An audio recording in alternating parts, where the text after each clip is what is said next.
오늘도 함께 하시는 주의 은혜와 평강이 여러분 가운데 충만하기를 기원합니다. 오늘 요한3서 1절에서 15절의 말씀을 가지고 선한 것을 본받으라 하는 주제로 은혜 나누기를 원합니다. 우리가 신앙생활하면서 많이 듣는 단어 가운데 하나는 믿음입니다. 믿음이라고 하는 단어가 얼마나 중요하길래 교회에서는 그 단어를 강조하고 또 그 믿음의 삶을 살 것을 권면할까요? 믿음으로 우리는 죄사함과 구원을 얻었고 믿음으로 하나님의 자녀가 되고 천국에 가고 영원한 생명을 얻습니다. 그러므로 우리는 하나님 앞에 가는 그날까지 흔들림이 없는 견고한 믿음의 삶을 살아야 될 거라고 믿습니다. 악한 마귀는 우리 안에 있는 믿음을 자꾸만 빼앗아가려고 합니다. 믿음을 우리 안에서 없이 하려는 악한 역사들을 도모하고 있다는 거지요. 그러므로 우리는 무엇보다도 믿음을 지키기 위한 부단한 노력과 또한 수고와 애씀이 있어야 될 거라고 믿습니다. 믿음을 가지고서 우리는 영원한 생명을 얻은 것이기에 이 믿음이 흔들리지 않도록, 이 믿음이 무너지지 않도록 늘 깨어 기도하며 말씀 가운데 서 있는 참된 그리스도인이 되었으면 좋겠습니다. 우리의 삶이 늘 하나님과 함께하는 거룩한 삶이 될 때 우리의 삶에는 큰 기쁨이 더해질 거라고 믿습니다. 하나님과의 관계에 있어서도 관계가 친밀해지도록 힘써야 합니다. 하나님과 멀어지면 그만큼 우리의 삶은 마이너스적인 요소들이 많이 발생합니다. 하지만 하나님과 가까워지는 삶을 살고 친밀한 삶을 살다 보면은 우리는 더욱더 성장하고 발전하는 우리의 모습을 보게 될 거라고 믿습니다. 예나 지금이나 믿다가 실족하여 세상으로 돌아가는 사람들이 있습니다. 그렇게 되는 것은 처음 가졌던 믿음의 확신을 굳게 지키지 못했기 때문입니다. 끝까지 믿음을 지키기 위해서는 하나님의 말씀 가운데 믿음의 뿌리를 두고 믿음의 선진들이 행한 것처럼 선한 것을 본받는 겁니다. 그리고 한 영혼의 가치를 소중하게 여기고 구원의 길로 인도하는 것이지요. 1990년대 영화 중 5손가락 안에 드는 신들러 리스트라는 영화가 있습니다. 그 영화는 제2차 세계대전 당시 독일군이 점령했던 폴란드의 어느 마을을 배경으로 합니다. 이 영화의 주인공은 체코 사람 오스카 신들러라는 사람인데 기업을 아주 크게 운영했던 사람입니다. 그는 자신의 재력을 이용해서 독일 나치의 손에 무참하게 살해당할 뻔한 많은 유대인들을 구해냅니다. 전쟁이 끝나자 신들러는 새로운 삶을 찾아 떠나려고 했습니다. 그러자 그에게 은혜를 입은 많은 유대인들이 감사의 표시로 금리발을 뽑아서 반지를 하나 만들어 선물을 하게 됩니다. 그 반지에는 한 생명을 구하는 자는 세상을 구한 것이다 라고 하는 탈무드의 한 문구가 적혀져 있었습니다.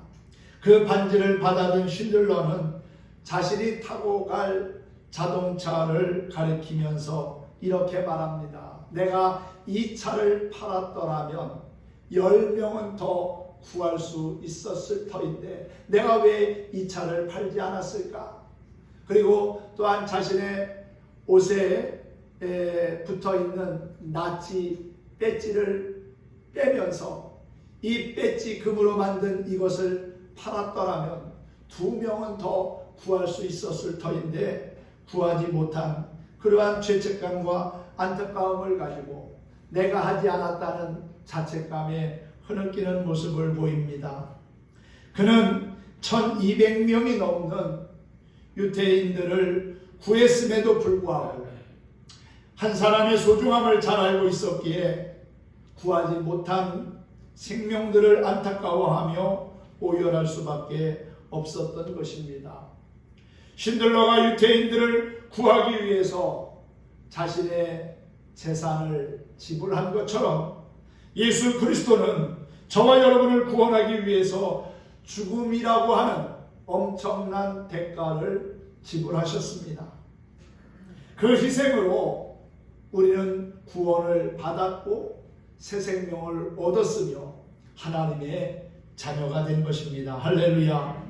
사망의 그늘에 앉아 죽을 수밖에 없었던 우리가 영원한 생명을 얻게 되었다는 사실입니다. 영혼의 가치를 소중하게 여기면서 십자가의 길을 가신 예수님을 생각하며 경건과 절제로 사순절기를 잘 보냈으면 좋겠습니다. 요한 3서는 사도 요한이 가이오라고 하는 사람에게 쓴 아주 짧은 편지입니다. 가이오에 대한 정보는 없지만 초대교회의 아마도 중요한 인물이었다는 추측을 하게 됩니다. 요한은 가이오를 향하여서 내 영혼이 잘됨같이 내가 범사에 잘되기를 강건하기를 기원한다고 했지요. 이것은 최고의 축복입니다. 영과 육 모든 면에 복을 간구한 겁니다. 우리가 복을 기원하면 하나님이 주십니다. 서로가 서로에게 복을 빌어주면 정말 좋을 것 같습니다. 말 한마디가 위로가 되고 희망이 되고 용기가 되는 경우들이 많지요. 또 반대로 아픔과 상처를 주는 경우도 있습니다. 우리는 말할 때마다 상대방에게 기쁨과 위로와 평강을 줄 수 있으면 좋겠습니다. 서로가 서로에게 복을 빌어준다는 것, 그래서 그 복이 우리의 삶을 통해서 또 다른 사람들에게 흘러간다면 얼마나 좋은 일입니까? 2절 말씀에 보면은 잘됨, 잘되고 라고 하는 표현이 나오지요. 내 영혼이 잘됨같이 범사가 잘되고, 잘됨과 잘되고는 수동태입니다. 복을 빌면 하나님께서 복을 주신다는 거지요. 가이오가 이렇게 최고의 축복을 받은 비결이 있습니다. 그것은 바로 3절에서 기록하고 있는 것처럼 진리 안에서 행하는 삶을 살았기 때문입니다. 진리 안에서 행한다는 것은 곧 하나님 안에 거하며 사랑을 실천했다는 것이지요. 이름도 없이 빛도 없이 겸손히 섬기며 봉사하는 삶을 가이오가 살아왔다는 거예요. 진리 안에서 행하는 자는 하나님의 뜻을 따라 누가 알아주지 않아도 자신이 해야 할 일을 묵묵히 실천하는 사람입니다. 가이오는 순회 전도자를 사랑으로 환대하고 지극정성으로 대접했습니다. 그들의 말 한 말을 경청하고 받아들였습니다. 어려운 이들에게 자신의 소유를 나누고 섬겼습니다. 이것이 곧 진리 안에서 행하는 모습이었다는 것이지요. 성도는 진리 안에서 하나님의 사랑을 행하는 자가 되어야 합니다. 단순히 성경적인 지식을 많이 갖는 것으로 만족하기보다는 그 하나님의 말씀을 삶 가운데에서 실천하며 행하기를 힘쓰는 그러한 성도가 되어야 할 줄로 믿습니다. 형제나 나그네 그리고 순회 전도자를 환대하는 것은 당시 사회의 중요한 관습이었습니다. 환대라고 하는 것, 그것은 사람들의 안전을 지켜주고 보호해 주는 겁니다. 창세기 19장에서는 롯이 소돔에 있을 때 두 천사를 보고 자기의 집으로 영접하는 모습들이 소개되어져 있지요. 소돔 백성이 두 천사를 해코지하려고 할 때 롯은 두 천사를 보호했습니다. 소돔과 고모라 땅은 우리가 잘 아는 것처럼 하나님의 심판에 의해서 사라진 땅입니다. 온갖 죄악과 음란과 그리고 불의함이 가득했던 곳이지요. 얼마나 악했으면 하나님께서 유황불로 소돔과 고모라 땅을 멸하셨겠습니까? 그 당시에 동성애가 소돔과 고모라에 유행할 정도였다고 하니 그 음란함의 피폐가 얼마나 컸겠습니까? 그런데 롯은 자신의 집에 찾아온 두 천사를 보호했습니다. 안전하게 지켜준 겁니다. 그것이 바로 환대라는 거지요. 환대는 또한 먹을 것과 사용할 물건을 제공하는 것입니다.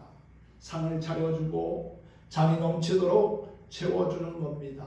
잔이 넘칠 만큼 모든 것을 풍족하게 채워주는 것 좋은 일이지요. 순회 전도자들을 이렇게 환대하는 것은 마땅합니다. 그들은 아무 조건 없이 아무것도 받지 않고 이방인들에게 복음을 전하는 자들이기 때문이었습니다. 그런데 디오드레베는 사도 요한을 대적하고 요한이 파송한 전도자들을 천대했습니다. 당시 순회 전도자는 추천서를 갖고 있었습니다. 사도 요한의 추천서를 가지고 있던 순회 전도자를 천대하고 그리고 또한 그들을 대접하려는 성도까지도 쫓아낸 것은 디오드레베라고 하는 사람이 얼마나 악한 사람인지를 보여주는 단면이라고 볼 수가 있겠지요. 안타까운 사실은 진리 안에 행하는 가이오의 가정교회 안에 이 디오드레베라는 사람이 있었다는 겁니다. 한 교회 안에 진리의 길을 걷는 사람도 있었고 또한 불의의 길을 걷는 사람도 있었습니다. 우리는 어떤 길을 걸어야 할까요? 당연히 진리의 길을 걸어야 될 줄로 믿습니다. 불의의 길을 걷는 것이 아니라 하나님이 기뻐하시는 거룩한 믿음의 길을 걷고 또한 진리의 길을 걷다 보면은 나 자신에게도 유익함이 되고 다른 사람에게도 기쁨과 큰 은혜를 입게 할 거라고 믿습니다. 사도 요한은 편지를 간단히 쓰고 빠른 시일 안에 만나서 이 모든 상황에 대하여 논의하고자 합니다. 서로 대면해서 디오드레베에 대한 잘못된 모습을 지적해주고 고칠 수 있으면 고치게 하고 그래서 교회를 바르게 세우고자 하는 그러한 마음이 오늘 요한 3서에 기록된 요한의 마음임을 깨닫게 되지요. 장반이라고 하는 사람은 공동체에서 내쫓아야 하는 사람은 불손하거나 까다로운 사람이 아니라 합법적인 권위에 반항하고 불신을 조장하는 사람, 공동체를 분열시키고 목표에서 빗나가게 하는 사람이라고 했습니다. 사람들이 악한 것을 쉽게 따르고 본받기 때문이지요. 모든 성도가 선한 것을 본받기 위해 애쓰고 악한 것을 분별하고 거부하면 교회는 하나님이 기뻐하시는 건강한 믿음의 공동체로 성장케 될 것입니다. 우리 선제중앙교회가 그렇게 될 수 있기를 소망합니다. 할렐루야. 사도 요한은 오늘 본문에서 두 사람을 언급하면서 성도들이 어떤 본을 따라 살아야 할지를 구체적인 사례를 보여주고 있습니다. 한 사람은 가이오고 또 한 사람은 디오드레베라는 사람이지요. 두 사람의 행위를 통해서 사도 요한이 우리에게 주고자 하는 교훈이 있습니다. 먼저 사도 요한은 가이오를 자신이 사랑하는 사람이라고 자신 있게 소개하고 있습니다. 사도 요한이 가이오를 사람들 앞에서 그렇게 자랑스럽게 소개한 이유는 무엇일까요? 앞서 말씀드린 것처럼 그는 진리 안에서 행하는 삶을 살았습니다. 뿐만 아니라 말씀 안에서 성숙한 삶을 살았다는 것이지요. 우리는 무엇보다도 하나님의 말씀을 따라 살기를 힘써야 합니다. 하나님의 말씀은 우리가 살아가야 될 삶의 방향을 바르게 인도해 줍니다. 낯선 길을 가면은 어렵지요. 길을 찾아간다는 것이 쉽지 않습니다. 그런데 요즘은 자동차마다 내비게이션이라는 기계가 설치되어 있어서 목적지를 입력하면 목적지까지 그 내비게이션이 잘 안내를 해줍니다. 어느 길로 가는 게 빨리 가고 안전하게 가는 길인지를, 또 시간은 얼마나 걸리는지를 계속해서 실시간으로 알려줍니다. 내비게이션의 인도함을 따라서 가다 보면은 우리가 목적한 목적지에 안전하게 이르게 되지요. 우리 영혼의 목적지는 어디입니까? 하나님 나라입니다. 그 하나님 나라까지 안전하게 인도해주는 영적 내비게이션이 바로 하나님의 말씀이지요. 그래서 우리는 하나님의 말씀을 따라 살아야 안전하고 평안한 삶을 살 수 있는 겁니다. 하루하루를 살아가는 것이 어떻게 보면은 하나님의 은혜고 또 하나님의 축복이 아닐 수 없습니다. 한 치 앞도 내다볼 수 없고 알 수 없는 인생을 살기에 불안하고 걱정과 염려가 앞설 때가 있습니다. 그런데 하나님의 말씀이 우리의 삶을 안전하게 인도해 준다는 것을 확신한다면, 믿는다면 담대하게 살아갈 수가 있는 것이지요. 그러므로 우리는 무엇보다도 생명의 말씀인 하나님의 말씀에 믿음의 뿌리를 내리고 또 그 말씀이 이끄시는 거룩한 삶을 살아가야 될 줄로 믿습니다.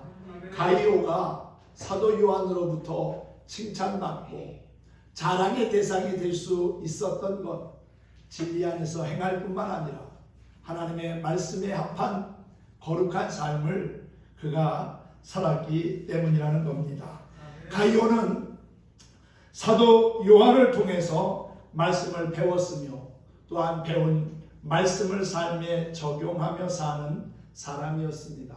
그런 가이오의 모습이 사도 요한을 기쁘게 했다는 것이지요. 또한 그는 복음을 전하기 위하여서 나그네와 같이 떠돌아다니는 순회 전도자들의 필요를 채우고 후원하는 일에도 열심을 냈습니다. 성경은 곳곳에서 하나님의 일을 위해 힘쓰는 자들을 대접하고 도우라고 말씀합니다. 마태복음 10장 42절에 보면 누구든지 제자의 이름으로 작은 자에게 냉수 한 그릇이라도 대접하는 사람은 결단코 상을 잃지 않을 것이라고 예수님이 말씀하기도 하셨지요. 그리스도의 이름을 위해 헌신한 사람들을 접대하는 일은 복음 전도 사역에 없어서는 안 될 중요한 일임을 우리는 기억해야 합니다. 이러한 일에 열심을 보인 가이오는 현대를 살아가는 우리에게도 선한 본보기가 된다고 할 수 있습니다. 지금 우리는 개인주의가 팽배한 시대를 살고 있습니다. 누군가를 집으로 초대하거나 다른 사람에게 관심을 가지고 후원하는 일도 꺼립니다. 특히 코로나19로 인해 대면 접촉을 피하고 거리 두기를 실시하면서 개인적인 성향은 더 강해지고 있습니다.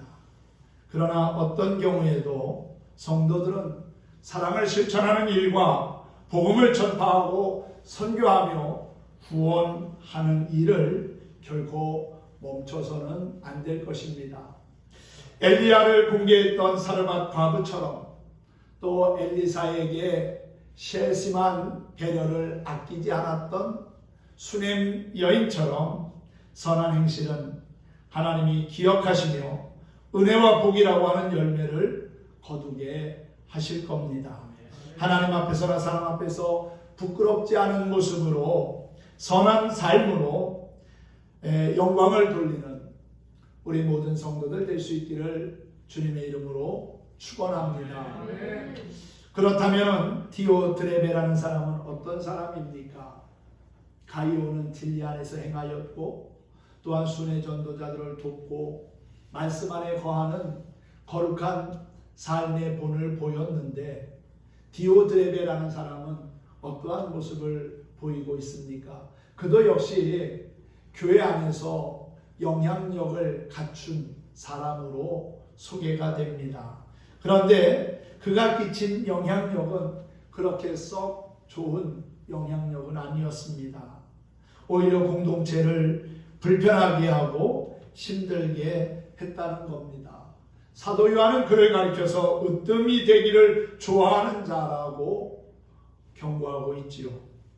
그는 요한의 방문도 반가워하지 않았고 그와 교제하는 것도 원하지 않았습니다. 왜 그랬을까요? 행여나 사도 요한 때문에 자신이 가진 기득권을 빼앗길까봐 초조한 마음을 가지고 그렇게 경계심을 보였다는 것입니다. 교회 안에서 자신이 누리고 있는 기득권을 빼앗기지 않으려고 전전긍긍하는 모습을 느낄 수 있습니다. 이런 이유로 그는 사도 요한에 대해 부정적 소문을 퍼뜨리고 교회를 방문한 형제들을 대접하기는커녕 대접하는 자까지도 못하게 막았습니다. 그는 자신의 권위가 누군가에 의해서 조금이라도 손상되는 것을 원치 않았다는 거지요. 그의 관심은 오로지 자신의 영향력을 교회에 과시하는 데 집중하고 있었습니다. 예수님이 주인 되셔야 함에도 불구하고 자기가 주인 되기를 힘썼다는 것이지요. 결국 그러한 모습은 하나님께서도 기쁘게 여기시지 않는다는 겁니다. 1980년 시인과 촌장으로 데뷔한 하덕규 씨는 유명한 대중가요 가수로서 큰 인기를 얻었지만 공허감과 우울증, 술과 대마초 등으로 인생의 의미를 모른 채 방황하며 자살을 결심하기도 했습니다. 그랬던 그가 예수님을 영접하고 새로운 삶을 살기로 다짐하지만 여전히 자기 안에 가득한 이기심과 또한 욕심, 너무나 더러운 죄악된 마음 때문에 견딜 수 없을 만큼 힘든 나날을 보냈다고 합니다. 그러던 가운데 누나의 손에 이끌려가지고 송구영신 예배에 참석했는데 그 예배를 드리던 중에 하나님의 인자하심을 경험하며 회개하는데 가시나무 덩굴 가운데 피 흘리고 계신 예수님의 형상이 그의 머릿속에 스치듯 지나감을 느꼈습니다. 그래서 그는 곧장 곡을 쓰기 시작하여 10분 만에 한 곡을 만들어냈는데 그 곡이 가시나무라고 하는 그러한 곡입니다. 그 노래는 이렇게 시작합니다. 내 속엔 내가 너무도 많아 당신의 쉴 곳 없네 내 속엔 헛된 바램들로 당신의 편할 곳 없네. 욕심과 욕망이 내 안에 있어서 예수님이 계실 만한 공간이 없다는 거예요. 욕망과 욕심 때문에 내 안에 참된 자유와 기쁨을 누리지 못하고 살았다는 것이지요. 수많은 나의 자아가 내 속에 존재하는 한 나는 주님의 기쁨이 될 수 없다는 겁니다. 우리도 혹시 주님이 내 안에 계셔야 함에도 불구하고 다른 것들이 내 안에 가득 차 있지는 않은지 돌아볼 수 있어야 합니다. 쓸데없는 것들이 가득 차 있으면 소중한 하나님의 은혜를 내 안에 담을 수가 없다는 거지요. 세상만 하는 간 곳 없고 구속하신 예수님만이 내 삶을 통해서 드러나지고 증거되는 역사가 있기를 소망합니다. 우리가 교회 공동체 안에서 조심하고 경계해야 하는 것이 바로 교만입니다. 교만은 하나님께서 가장 싫어하는 것 중에 하나지요. 왜냐하면 모든 악한 일의 시초는 바로 교만이기 때문이라는 겁니다. 마태복음 23장 12절에서 예수님도 자기를 높이는 자는 낮아지고 자기를 낮추는 자는 높아질 것이라고 말씀하시면서 교만을 경계할 것을 교훈하셨지요. 그러므로 다른 사람보다 권위 있는 자리에 앉기를 원하거나 자기의 뜻을 어떻게 해서라도 관철시키려고 하는 교만한 태도를 버려야 합니다. 교만한 태도로 교회를 어지럽히는 사람은 하나님을 알지 못하고 진리에서 탈선한 사람입니다. 교회의 머리는 오직 예수 그리스도 한 분이시며 교회의 모든 지체는 서로가 섬겨야 할 형제요 자매라는 사실이지요. 교회 사역이 예수님을 제외한 누군가의 명성을 높이거나 자랑거리가 되지 않도록 경계해야 합니다. 우리 각자의 내면에 자리 잡고 있는 교만을 십자가에 못 박고 오직 예수 그리스도의 이름을 높이는 겸손한 믿음의 사람들이 되기를 소망합니다. 교회 공동체 안에서 우리가 어떤 사람으로 평가받아야 되겠습니까? 우리는 죄인들을 위해 자기의 몸을 기꺼이 내어주신 예수님처럼 우리 안에 있는 죄된 요소들과 더불어서 교만을 멀리해야 합니다. 거룩하신 하나님을 의지하며 믿음으로 선한 행실을 도모하고 그리스도의 영광을 위하여 헌신할 수 있어야 한다는 사실이지요. 하나님은 지금도 가이오처럼 선한 일에 힘쓰는 사람을 찾고 계십니다. 우리 역시 언제 어디서나 하나님이 찾으시는 선한 일꾼이 되었으면 합니다. 하나님께 우리의 영적인 시선을 맞추고 그리고 선한 것을 본받으며 맡겨주신 사명을 감당해 나아갈 때 우리는 하나님의 마음의 기쁨과 감동을 드리는 행복한 그리스도인의 모습을 지켜가게 될 거라고 믿습니다. 오늘 사도 요한이 가이오에게 편지하면서 특별히 11절에 사랑하는 자여 악한 것을 본받지 말고 선한 것을 본받으라. 선을 행하는 자는 하나님께 속하고 악을 행하는 자는 하나님을 배우지 못하였느니라 하는 이 말씀 마음에 품고 선을 행하는 진정한 그리스도인으로 승리하기를 예수님의 이름으로 축원합니다. 축복합니다.